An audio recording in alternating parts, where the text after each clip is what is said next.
Going to get started with some introductions. Professor Wager just has a couple of notes. Good morning, everybody. Let's try that again. Good morning, everybody. All right, there we go. We got to wake up, all right? I'm excited for this conference because it's been 5 years that we've had this conference, and it's really the brainchild and a labor of love of Professor Rebecca Williams. So we're really excited to continue this conference every year that she really inaugurated 5 years ago. We're also excited because we have a lot of media-related events in this year's conference. So some of you all know that I coordinate the New Media Technology and Communications program. So I'm really excited that we have a film and media focus in this conference as well. I'm excited because our New Media Technology interns just last night premiered a film that they helped work on for the Newark State of the City, which was amazing. Over 1,000 people packed NJPAC to,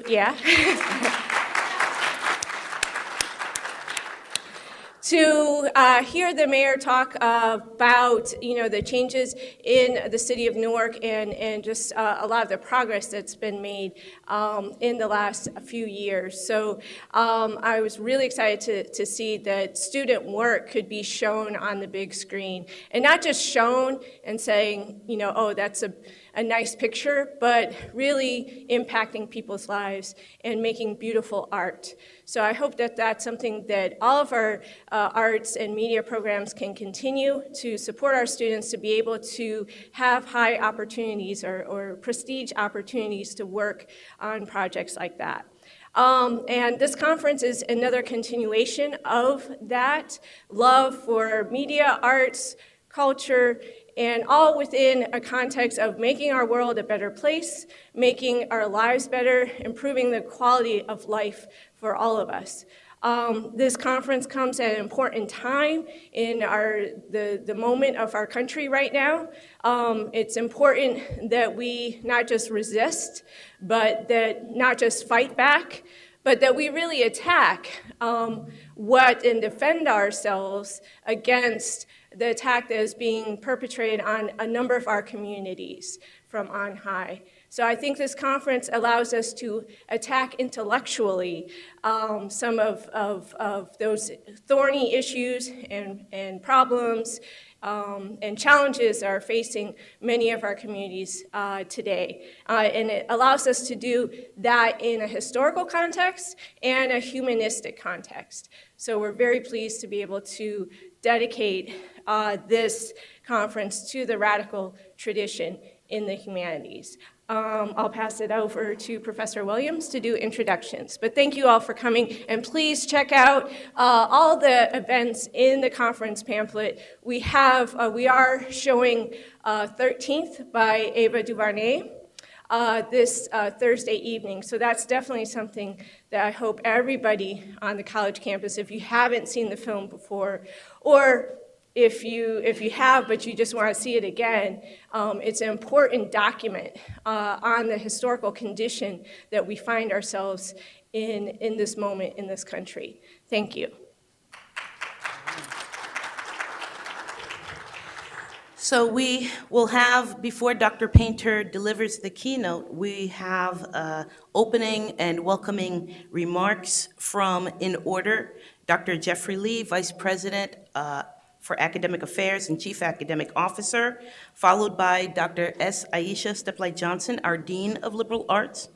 And then we have to make one change in the program. Professor William Tuma, he just completed his doctorate, so he's now Dr.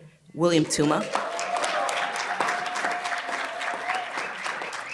And after those three individuals give us a few brief remarks, Dr. Chris Rivera, who is our chair of the Humanities Division, will introduce our keynote speaker. Thank you. Enjoy. Thanks. Morning, everybody. I'll be quick because I've got to run around and do some stuff, but I will ask you to do this. You've all got a program. Okay. Before you leave, go to program, take it home, wherever you keep your important documents, put the program. Wait about 20 years. You'll have kids, you'll have grandkids, maybe 25 years. Take the program back out, and whatever passes for the cloud at that time, look at the names, look at the authors. And I think you'll be surprised that when you see the people you saw today, what they'll be doing down the road is just phenomenal, and you were there at the beginning of all of it. So listen well, learn a lot of stuff. Good morning. I am Dr. Aisha Steplight Johnson, the Dean of Liberal Arts, and I would like to welcome you to the 5th Annual Humanities Conference, which this year is co-organized by Professors Rebecca Williams and Jennifer Wager. In mathematics, radical means the root of a number. In the academy and the political science scene, radical means a bold departure from the status quo. I would like to offer to you that an example of someone who was radical in both the academy and general society was Dr. Anna Julia Cooper. She lived during the period 1858 to 1964, and she wrote a book called A Voice from the South in 1892. At that time, it was a radical concept that a woman would express her voice, especially a black woman, and especially a black woman from the South. She was from Raleigh, North Carolina. In her book, she made the statement that is frequently quoted: "When and where I enter, in the quiet, undisputed dignity of my womanhood, without violence and without suing or special patronage, then and there the whole Negro race enters with me." Like Dr. Anna Julia Cooper, I too recognize the broader impact of what I do way beyond the walls of Essex County College. The bigger picture and impact is truly what the humanities is about: recognizing, honoring, and uplifting the humanity within all of us. I see by the conference agenda that several speakers get that. Thank you for attending this conference on radical humanities. Professor Williams asked me to speak today as the Deputy Executive Director of the Community College Humanities Association, and just a quick round of applause because Professor Rebecca Williams was installed last November as the new Eastern Division President of CCHA. Essex County College's Humanities Division's commitment to sharing scholarship amongst its faculty and students is strong.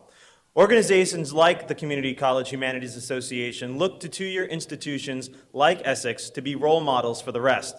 As I said in my welcoming remarks last year, Essex County College is one of the only two-year colleges hosting conferences of this nature.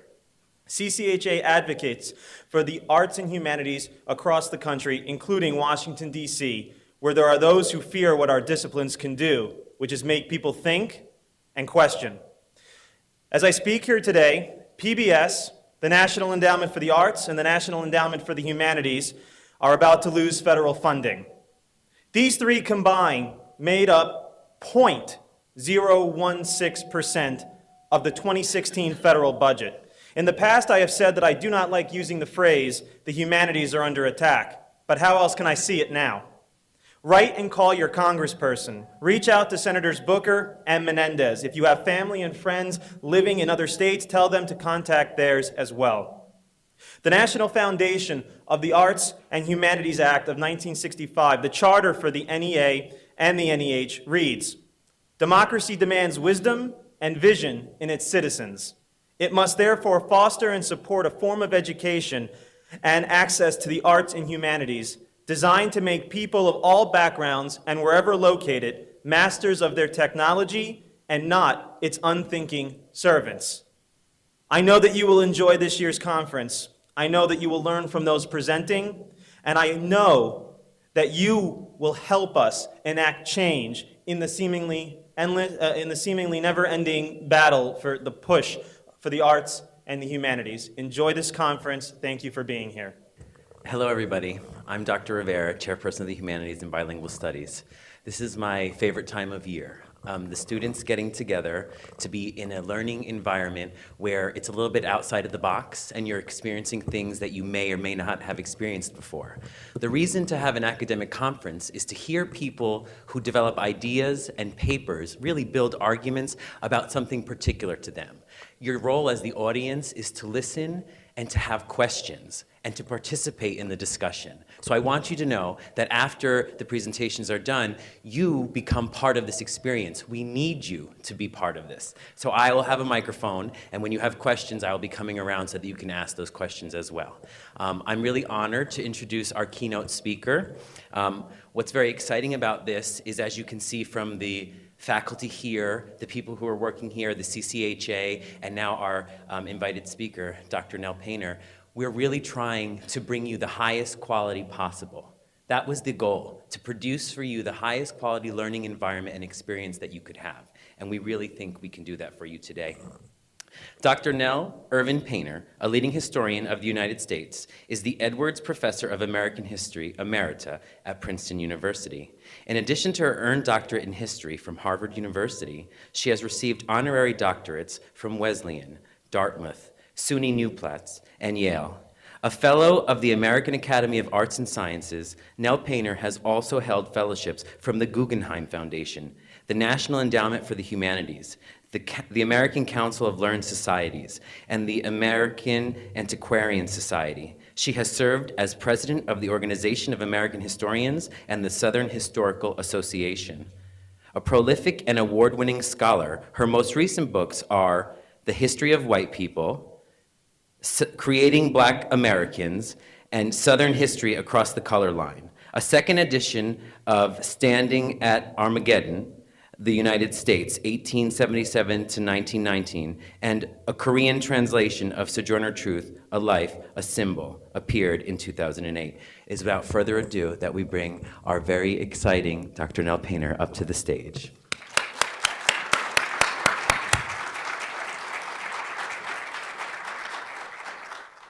Good morning. I want to speak to you. Can you hear me all right? No. How's that? Better? Do you want the wireless one? Yeah.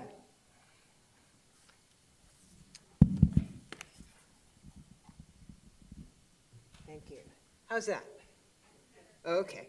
So I want to speak to you about 4 topics this morning before we turn to questions and answers and comments. The 4 topics are: 1, the Iowa Republican representative in the United States Conference, Steve King. Oh, some of you know him. The second is Rachel Dolezal. Some of you know her. And because we're at a humanities conference, the 2 humanities issues are: first, civilization, and second, blackness. So, Stephen King. Stephen King is from Iowa. He's from the most conservative part of Iowa, and he's been in public life since about 2000. He was a representative in the Iowa legislature until 2013, when he moved to the United States Congress. He is one of the most conservative members of Congress. He belongs to what they call the Freedom Caucus, or the Party of No. He had come to public notice some years ago in 2013 when he talked about immigrants, as he was dismissing the idea that immigrants make a contribution to American society. Thank you. Well, I need some help here.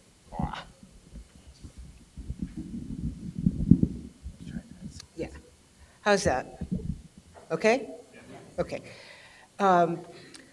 Many Americans, probably most of us in this room, realize that immigration, whether forced or voluntary, is the heart and soul of American society, apart from the Native Americans who were here when people from the Eastern Hemisphere started coming here in the 15th century, or being brought here in the 18th century. So the United States is a society built on various kinds of immigration, and many of us feel that immigrants are a positive part of our society. But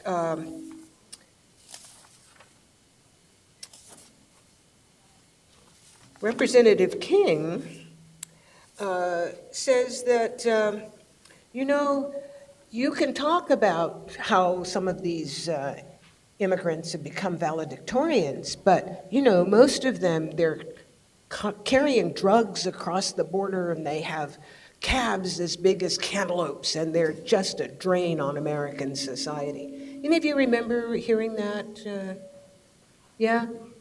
So that was kind of where he first got wide recognition as someone whose ideas were, how shall I say, out of the mainstream. More recently,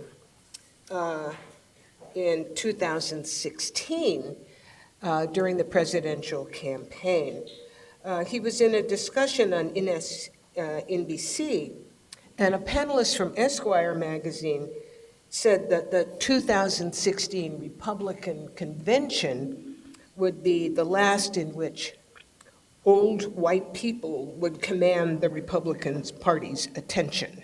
That was the Esquire commentator. And King said, "This whole old white people business gets a little tired, Charlie.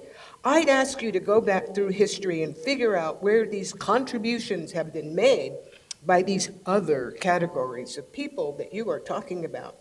Where did any other, subgroup of people contribute more to civilization?" Civilization.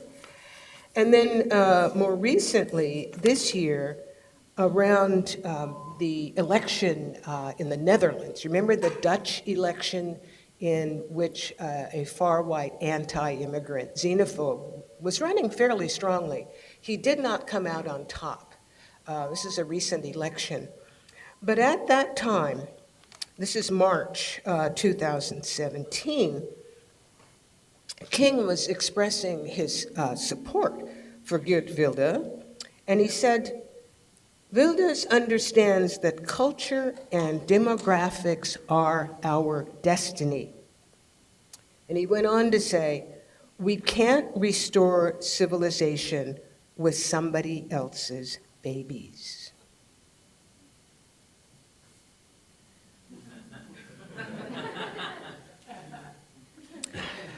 Because we're all somebody else's babies.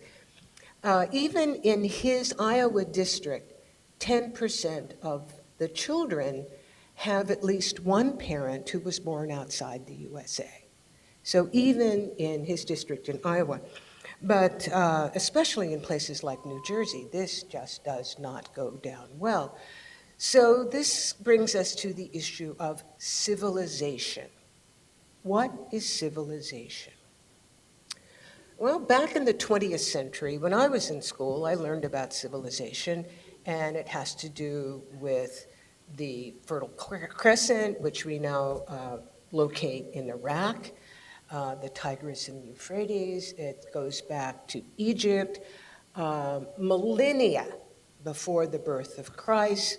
The crucial part is an agglomeration of people large enough to settle people down, to create political institutions. And those political institutions often are very repressive, but they are larger than the way that people organized themselves before. So when we think about civilization, at least in the 20th century sense, every society practically that we know of answers those criteria. They have governments, they have large populations, they are more or less rich, they have taxes. So even the places that Representative King excoriates, places like, say, Syria, those are places which are civilized. And in fact, Syria probably has one of the longest claims to civilization in the world. So civilization. Recently, a journalist from the online journal Think Progress called me up. She said, "What about this civilization?" What she wanted was a freestanding definition of civilization that would work everywhere. Well, I was brought up with that, and mine works everywhere. However, it doesn't work for Representative King. What he means by civilization is different from what I mean by civilization, because I would include practically everybody in the world, certainly everybody in the world who has to deal with a government. That's not what he means.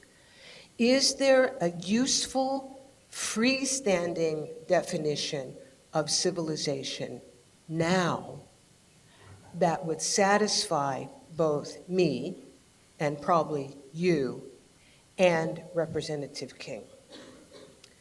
So I'm a Democrat, big D Democrat, small d Democrat.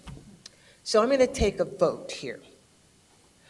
If you think there exists a freestanding definition of civilization that will satisfy me and you and Representative King, vote yes.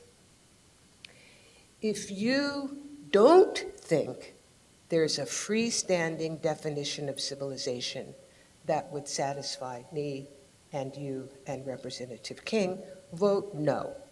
You ready? Okay, all the yeses.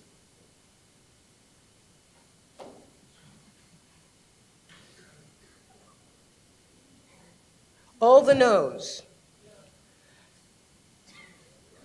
Well, the noes have it, but I'm seeing a lot of abstentions.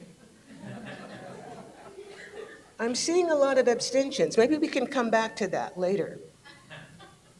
But for the moment, the noes have it, that we cannot find a freestanding definition of civilization. So let's leave civilization right there for now. What about Rachel Dolezal? I first heard of Rachel Dolezal on my Facebook page.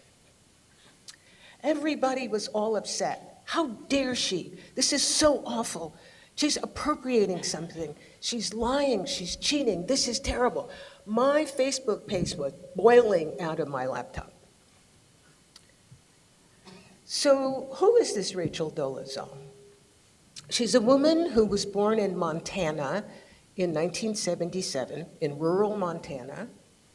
On her birth certificate, her parents listed Jesus Christ as the person who witnessed the birth. She grew up in a very conservative evangelical household. Her mother made her clothes. She was homeschooled. Her mother even made her sweaters out of the dog's hair. But they also adopted some children, and they adopted black children because they were saving them from abortion. Rachel Dolezal grew up in her family as a white person. If she walked in this room as a young person, you wouldn't have any doubts. She's a white person. But as she got older, she realized, she said, that she wasn't feeling right as a white person.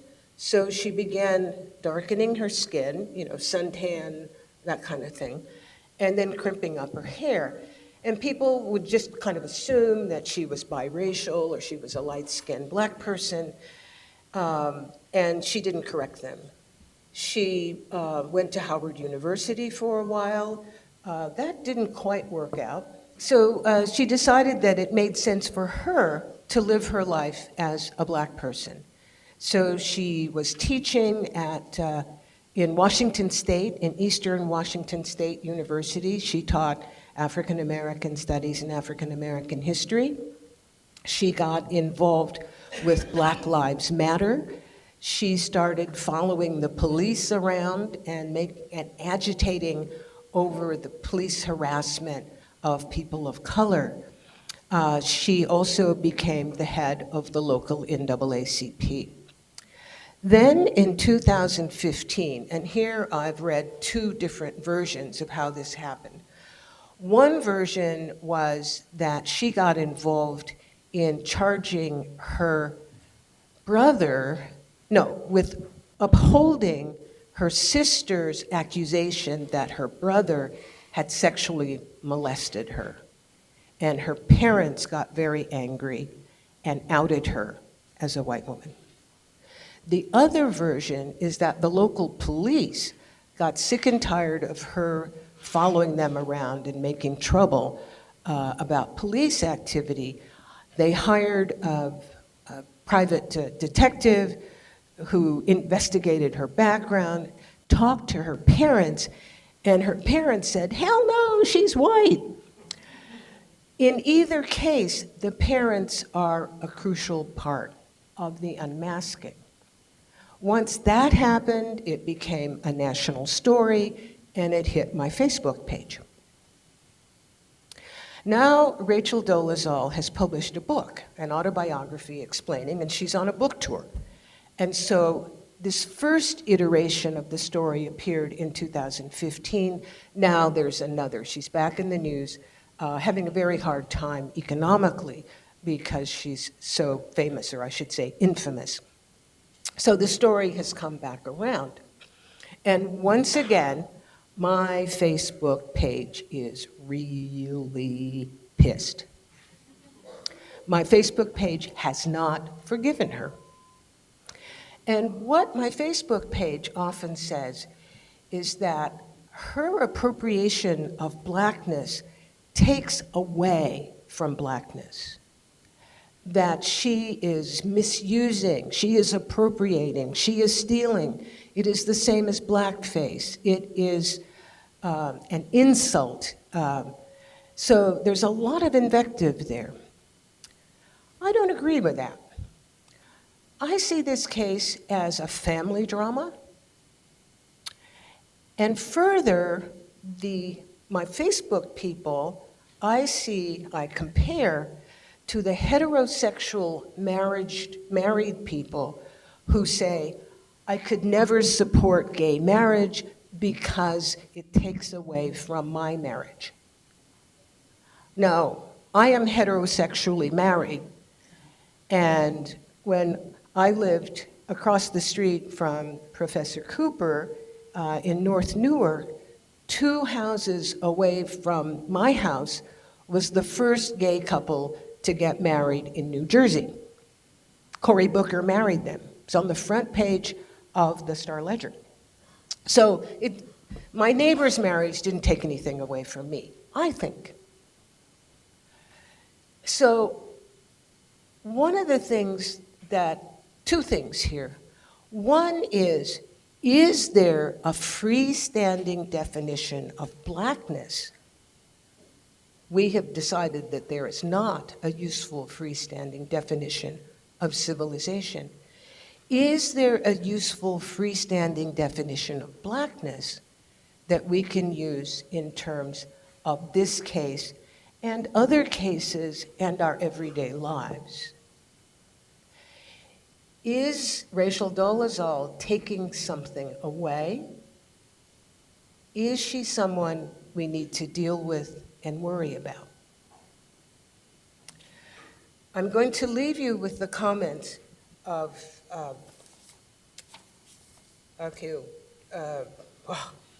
Abdul-Jabbar. What's the basketball player? Yes, Kareem Abdul-Jabbar. I almost got it. So he wrote about this recently, and he's been saying a lot of smart things. And he says, she can be as black as she wants to be. He says, what's the issue? He says, Not my problem. Clearly, a lot of people don't agree. And the core point of the disagreement is a freestanding definition of blackness. I'm going to leave you there. I will take your questions, your comments, and we'll talk back and forth for a while.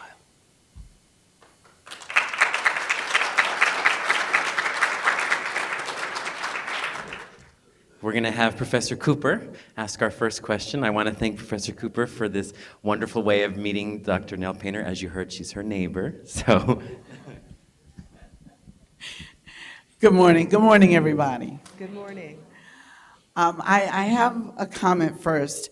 As you were talking about Rachel, it occurred to me that long ago, in my family, and even today, there are many people who are very, very fair-skinned, but not white. But when they... Wait. You say not black, you mean not skin? I mean, they're not white. Okay. They don't belong to the Caucasian race. But they cross over the line so that they can be a part of that race, because that's where they want to be in civilization. That's how they want to be identified in civilization. So if Rachel wasn't mentally deficient, if she wasn't trying to harm anyone, and if in fact in her heart she felt better as a black person and did good things as a black person, then I fail to see the harm she did to me or to anyone else, considering that I was raised knowing that we who are African Americans are everything from everybody. So what could harm us? What harm is there? I mean, what could she have done that could have harmed a group of people who are termed African American? Okay. So you've got three of us, two from Ridge Street. Anybody want to speak on the other side? Okay, so I particularly believe if we go back to nature versus nurture, that will solve the whole problem. One has the freedom to identify with whatever race they choose to, but then what does that do to the work that has been done to developing genders and identities on paper? I personally feel that I have white mannerisms, and I have the freedom to do that because there is a lot of black testosterone that I experience among my community. So right, so I want to close with that last sentence, if that's okay with you. So that's where I stand on that position. Okay, very well. So it sounds like you're saying that there are white mannerisms and black mannerisms. Uh-oh, we need democracy again. Okay. We're going to take another vote. If you believe there are white mannerisms and black mannerisms, vote yes. If you don't believe there are white mannerisms and black mannerisms, vote no. Wait, let's get the yeses first. Let's get the yeses first. And you have to vote for your own position.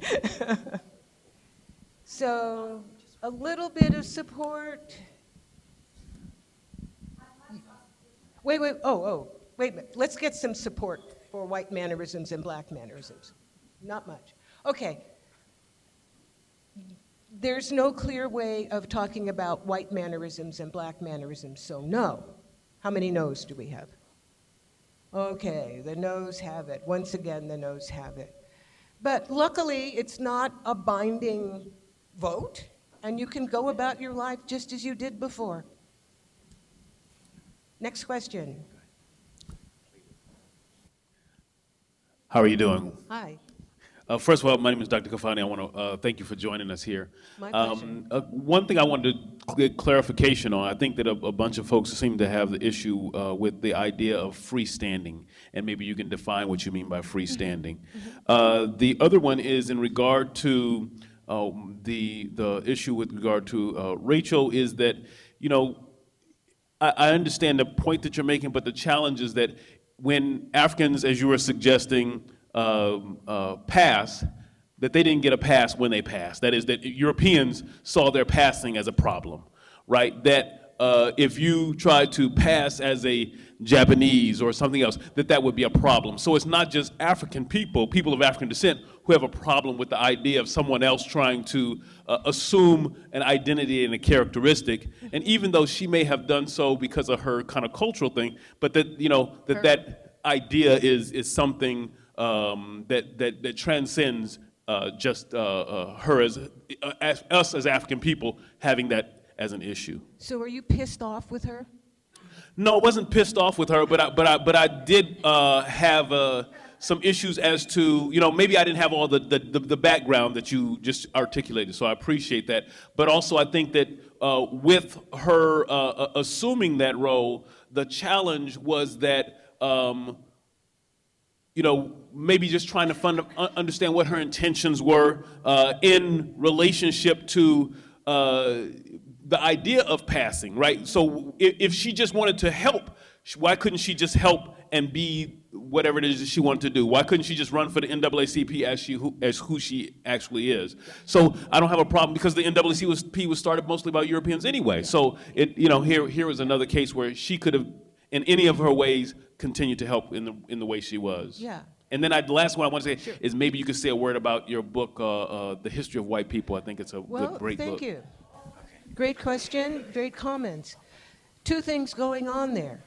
One is the larger epistemology and politics of blackness in American society. And everything you say bears repeating. We need to know those things. However, I would separate that from my response to the case of Rachel Dolezal. And what interested me in this case was the passion of the people on my Facebook page. It was the passion of the people who felt something was being taken away from them. That's what I seized upon. And that's what Kareem Abdul-Jabbar is seizing upon, and that's what Professor Cooper is talking about as well. For me, it was a family drama. And all of you come from families, and all of you know there's somebody in your family who would stick a knife in your back. Luckily, that's not most of the people in your family. But everybody has a dumb brother-in-law.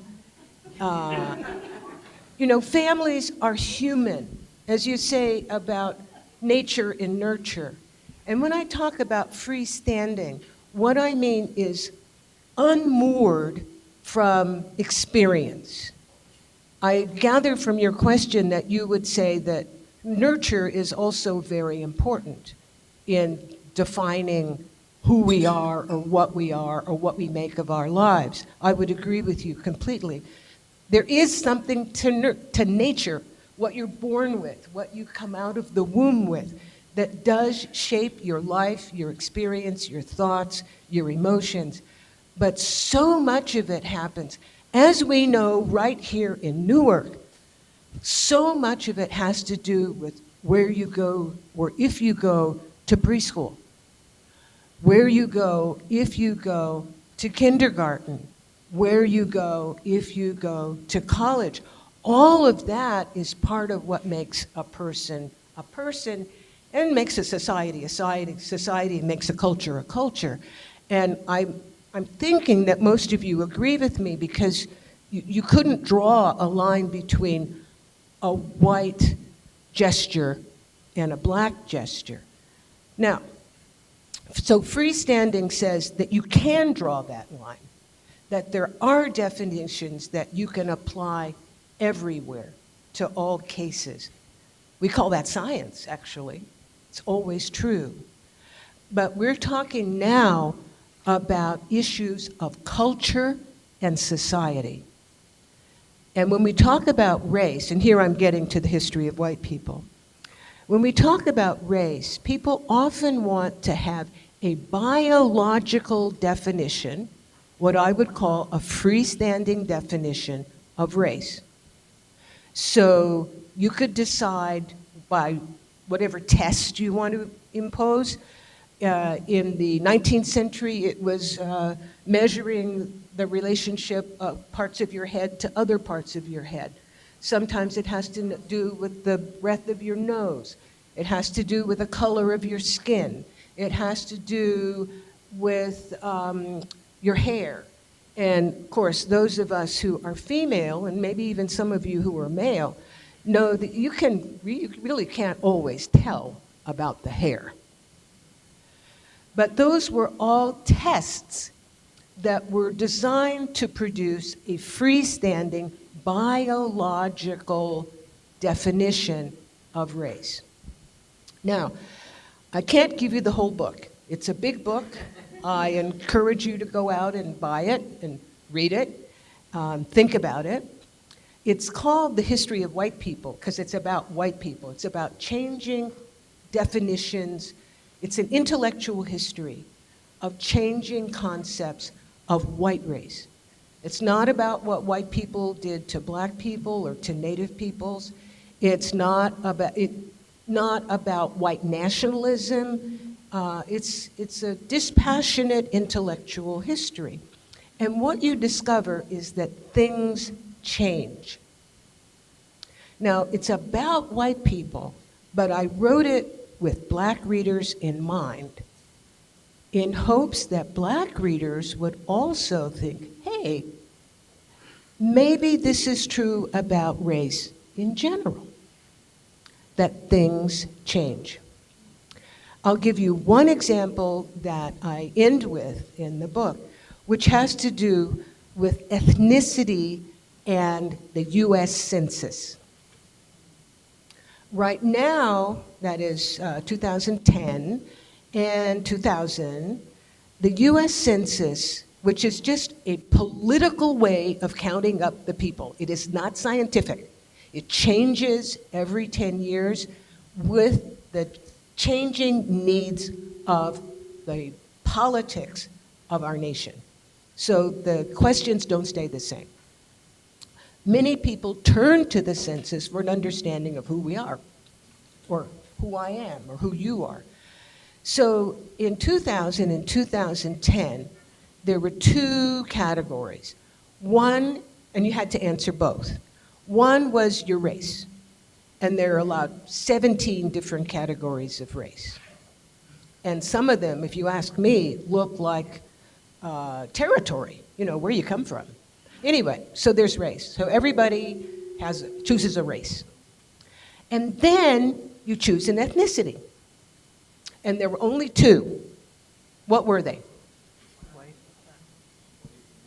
No. Hispanic and non-Hispanic. So if you chose Hispanic, then that was your ethnicity, and then you could choose a race in addition. The US Census gets very annoyed with Latino people because they often choose some other race, or don't choose a race, or choose more than one race, which you can. So Latino people are messing up the census in that sense. But if you choose black, then you are not Hispanic. It's not much, is it? You are not Hispanic. That's your ethnicity. But if you look around New Jersey, you see a lot of black people with ethnicities. We have Spanish-speaking black people. We have Portuguese-speaking black people. We have Yoruba-speaking black people. We have Igbo-speaking black people. We have a lot of different kinds of black people, and their socioeconomic levels and their experiences are not the same as with Black people with, like me and 20th century people, roots in the American South. It's different. And I don't know what the census is going to do about that, but I do see over and over again in our lives as people in the humanities that those multiple ethnicities among Black people, they are changing how we study and how we talk.